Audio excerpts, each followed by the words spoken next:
Hi, college parents and students. A lot's been happening in the area of forgiveness of college loans. I'll say it that way. That includes parent loans, student direct loans, and graduate loans, which apparently were all part of the forgiveness of close to a half of $1 trillion of loans that were being forgiven by the federal government. Um, and we'll talk about that a little bit. Let's update the status, though, right now of where we are on that. I think it's probably a good time to do that. So this is going to be a video on what will happen with federal student loan forgiveness.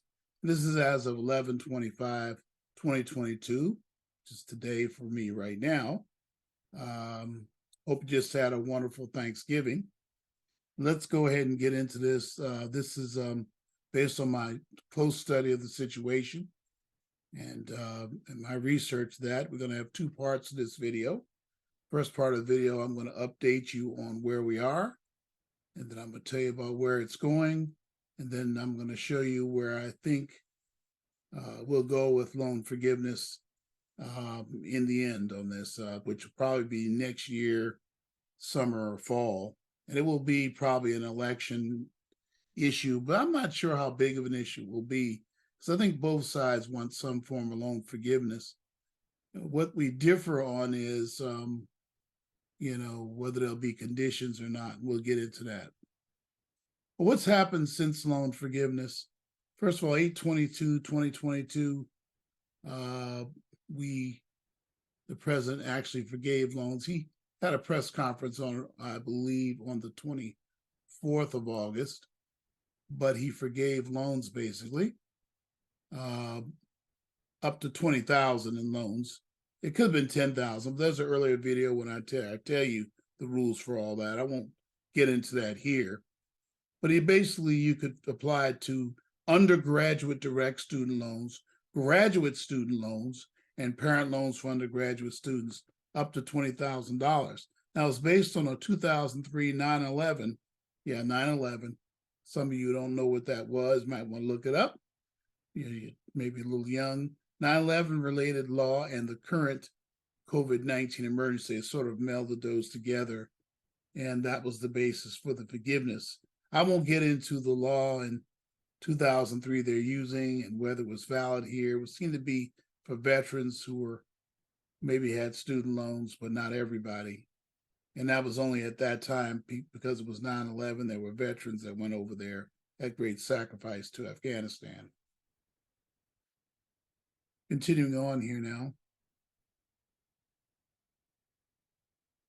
Lawsuits by various state organizations, state loan organizations holding the debt, because there are state organizations, it turns out, that are holding some of this debt, and they're kind of being hurt. If the loans are forgiven, they lose tens or even hundreds of millions. I think in one case it's 80 or 90 million, one of the states. I didn't even know the states were holding some of these loans.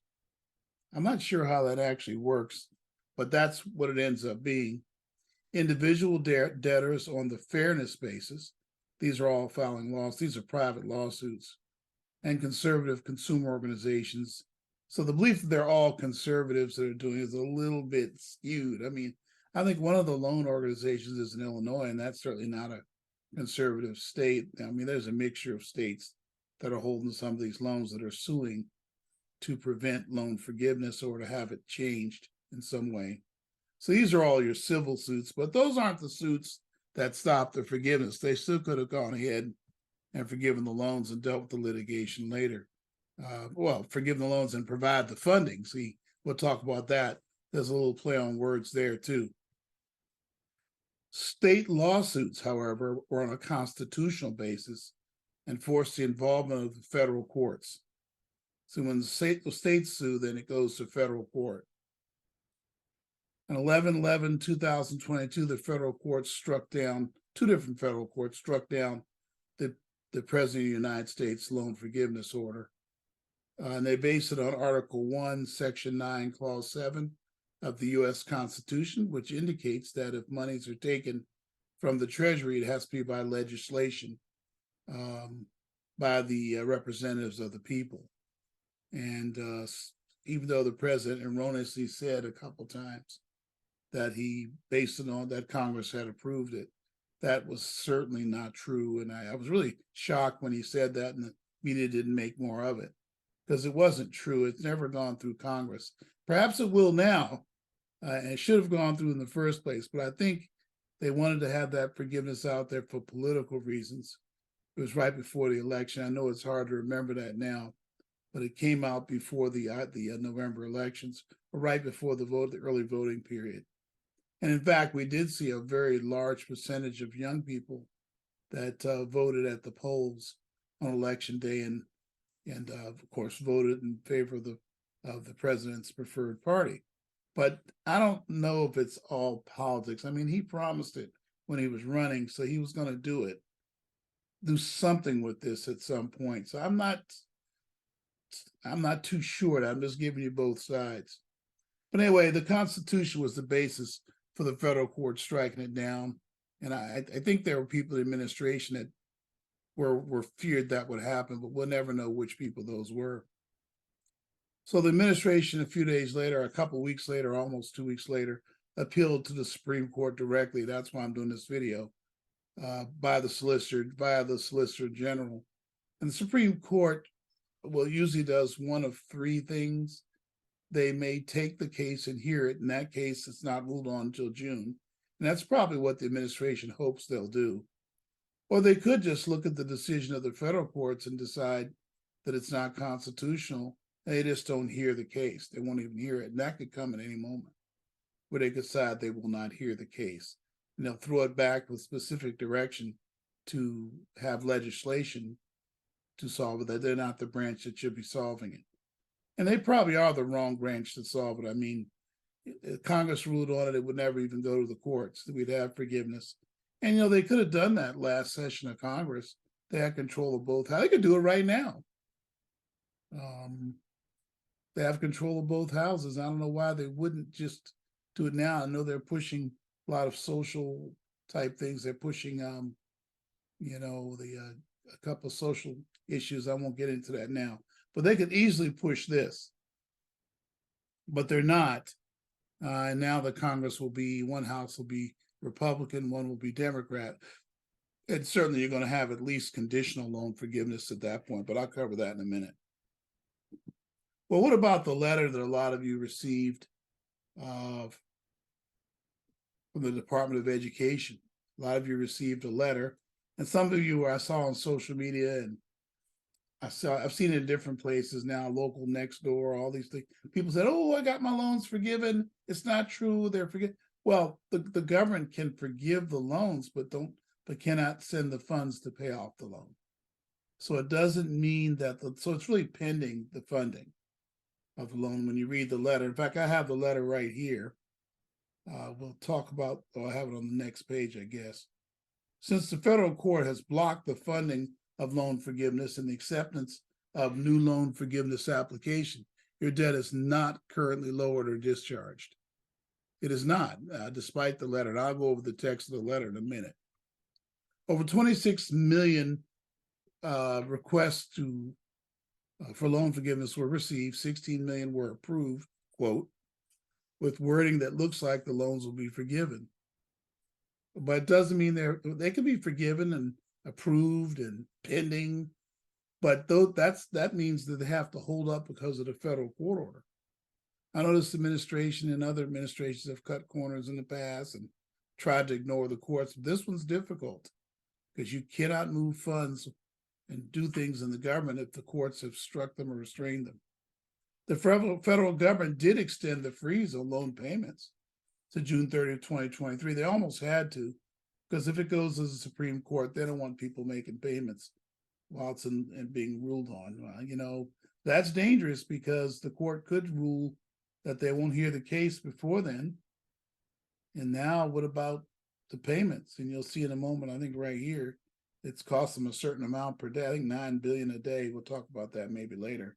The feds are hoping for a favorable ruling from the Supreme Court by then, which would mean your debt would be lowered or discharged at that time.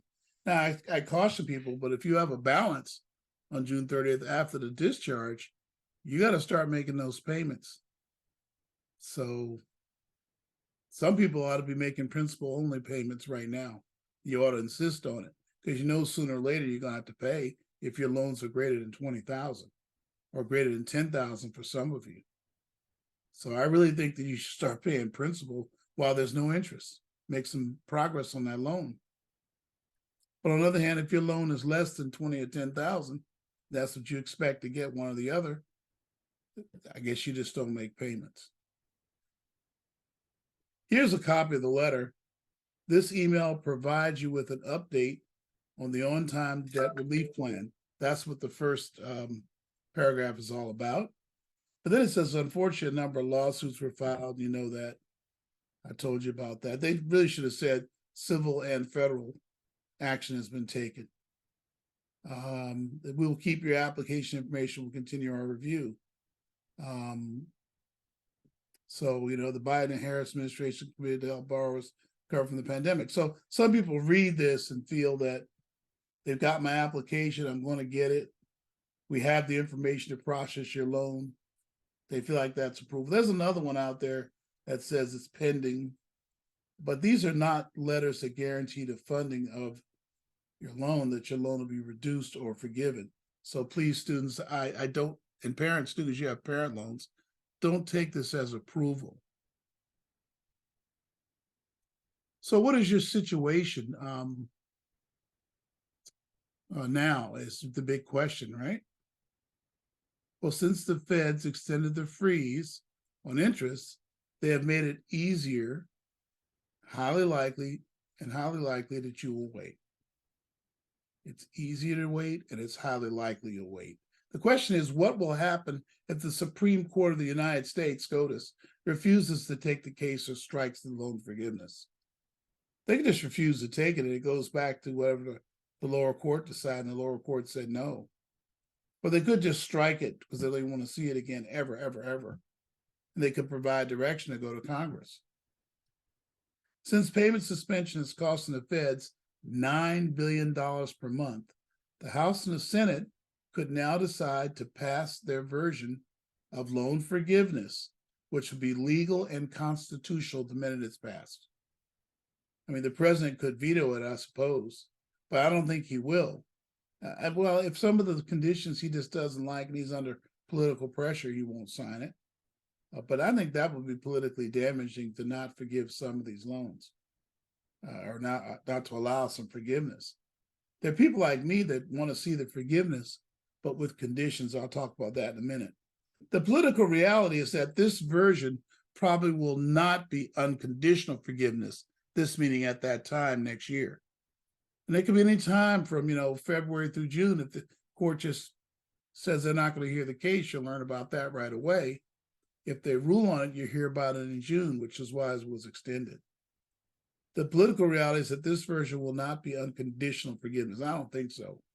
I don't think unconditional forgiveness is going to fly. I mean, many Democrats and Republicans already have said that they don't believe it's constitutional as it's written currently.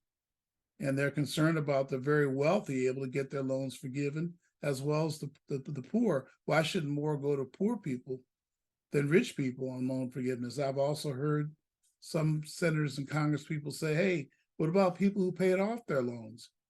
What about them? And I've heard others say, you forgive them now, but what about in the future? You're going to have another problem in a few years, and you will. Now, I think I've come up with something that might help. I'm actually sent it to my congressperson, Nanette Battergon, who's right here in Long Beach. He won't listen to me, who am I? But I think that there's going to be something like this passed, is my opinion. Let's talk about the politics of loan forgiveness. I've already hinted at it. I feel they're treating the college debtors, meaning you students and parents, are like pawns in a political game, both parties, Democrats and Republicans. Your debt has not been paid on in months or years. True, the debt is not increasing and will not be, and the feds could extend it past the 2024 election. They could just extend it again. But payments may resume with the conditional loan forgiveness. Remember, I also mentioned, and I didn't put it in here, that if you have $40,000 or $30,000 in loans, you still owe $10,000 on your loan. When all this clears away, you could owe even more. Some you're only getting 10, and you have 30,000 in loans because you haven't paid, or even 40. Some have 50 who haven't made any payments. You still going to owe 40, 30, 40, 30, 40, $20,000 maybe, 20, 30, or $40,000. I don't know. And these parent loans are just unbelievably high. I'm gonna do a separate video on those, because some of you owe $200,000-300,000 in parent loans. You have no hope of paying. That's a drag on your retirement, and it's dragging on your credit too. But you have these huge plus loans. 20,000 is just not making a big dent in it. You're still going to have. That's why I think you should be making principal payments during this period of no interest. You can make some progress on those loans. But anyway, payments may resume with a conditional loan forgiveness program. What will happen then? It depends on who's in control of the government. It's a political question, not what's best for students or the country. I mean, if the Democrats are in control of Congress after the 24 elections, we got to wait another 2 years. After the 24 elections, then I expect that it'll be unconditional, and they may try to get it all forgiven. No matter what the effect is on inflation or the economy or banks or states or anything, or no matter what about people who paid earlier, there won't be any consideration like that. It'll just be forgiven, because that would take work and negotiation with Republicans, and Democrats are not going to be in a mood to do that after an election where they win both houses and they win the presidency, perhaps. But on the other hand, if the Republicans win it, you're still going to get loan forgiveness. There's no way to deal with the politics of not, but we'll have conditions. So all this will lead to conditional loan forgiveness, I think, either way, somehow, because I don't think any party will fully control government. Could be wrong, could be, you never know. But all this will lead to conditional loan forgiveness that addresses the concerns of past borrowers, income fairness, and the lenders. Here's my version of the conditions for undergraduate student loan forgiveness. And those of you in Representative Barragan's office, this is the point of the video I was telling you about. These are suggestions that can be utilized. I hope other Congress people see these, and in some dream life I'm testifying about them. I don't know. I don't know if anybody really understands how these loans relate to college and all that. It's just numbers to them. But somebody needs to be thinking that way.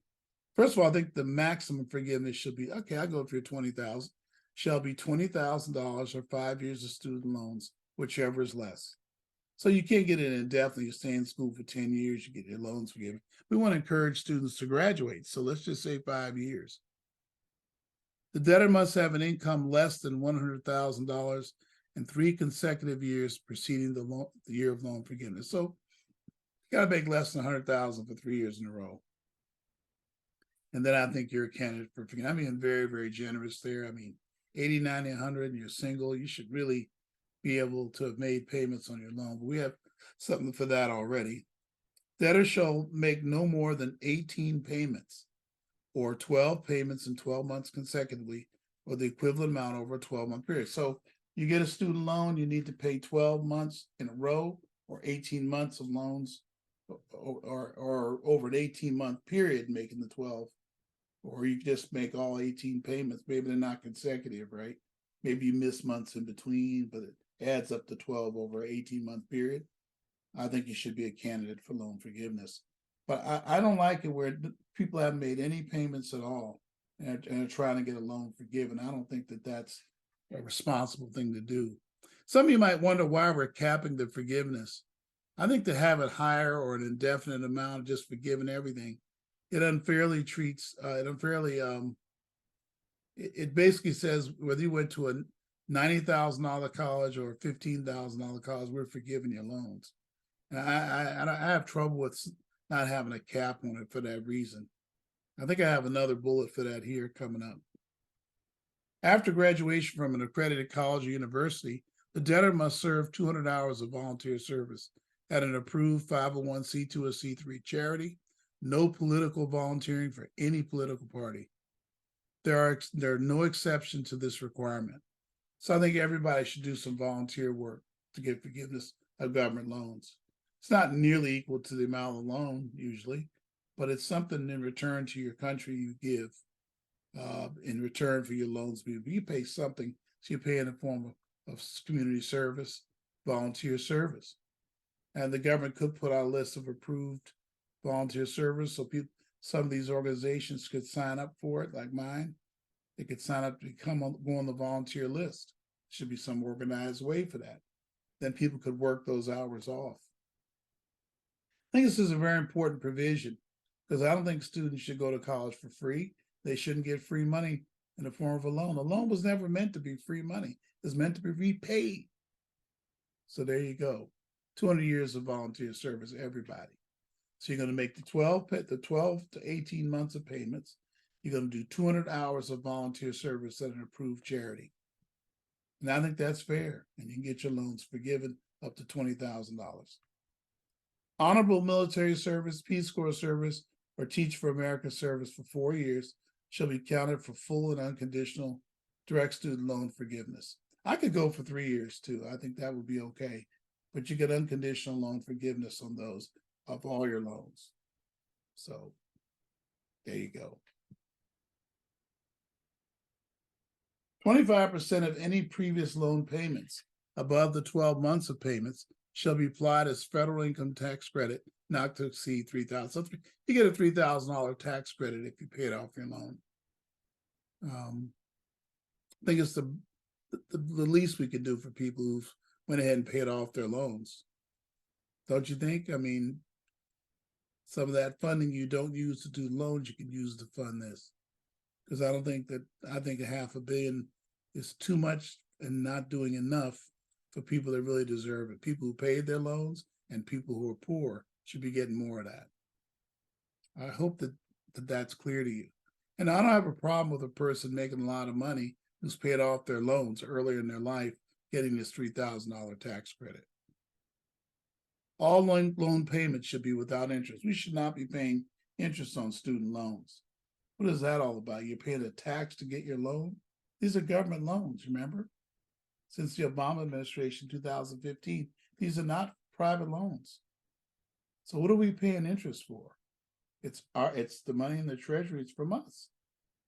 So no interest. I don't think that should be an interest on loan payments. In fact, I think the president probably has more authority, can suspend those indefinitely, which is what you're doing when you're extending. You're just not saying you're extending because it sounds like the people don't have to pay anything.